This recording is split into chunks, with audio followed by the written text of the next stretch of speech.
महाशिवरात्रीचा दिवस. मेहेंदळेवाड्यात महाराज बसले होते. रावसाहेब, ताईसाहेब, डॉक्टर धनेश्वर, मोतीवाले पंडित अशी बरीच मंडळी त्यांच्या भोवती बसली होती. तेवढ्यात ताईसाहेब म्हणाल्या, महाराज आज महाशिवरात्र आहे, स्नानाची वेळ झालीये, येताय ना? नाही, आम्ही नाही स्नान करणार. तसं कसं महाराज? नाही करणार आम्ही स्वतःहून स्नान. तुम्हाला घालायचं असेल तर घाला. बरं, आम्ही घालतो, चला.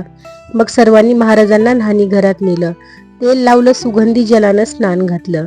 महाराजनी संकोचपणाने हसत खेळत सगळे सोपस्कर करून घेत होते.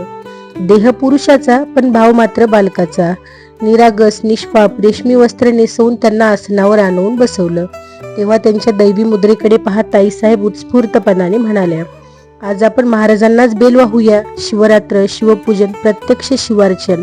होय ना महाराज? होय होय, मै शिव हो, मै शिव हो.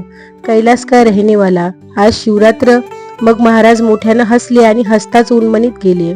उद्गारले, आज महाशिवरात्र. मंदिर एकदाच उघडतं, एकदाच. मंडळी अवाक होऊन ऐकत होती आणि त्यांच्या लक्षात महाराजांच्या शब्दाचा अर्थ येण्याआधीच महाराजांचा देह निळ्या रंगानं प्रकाशू लागला. त्यात शाळुंका झळकू लागली. शिवरूप प्रकट झालं. महाराजांची मुद्रा वृद्धेश्वराच्या स्वयंभू लिंगासारखी दिसू लागली. त्या अभूतपूर्व दर्शनानं ती महाशिवरात्र चिरंजीव झाली. शिवभक्तांना उद्धरून गेली. ओम नमः शिवाय, ओम नमः शिवाय. श्री स्वामी समर्थ. जय शंकर.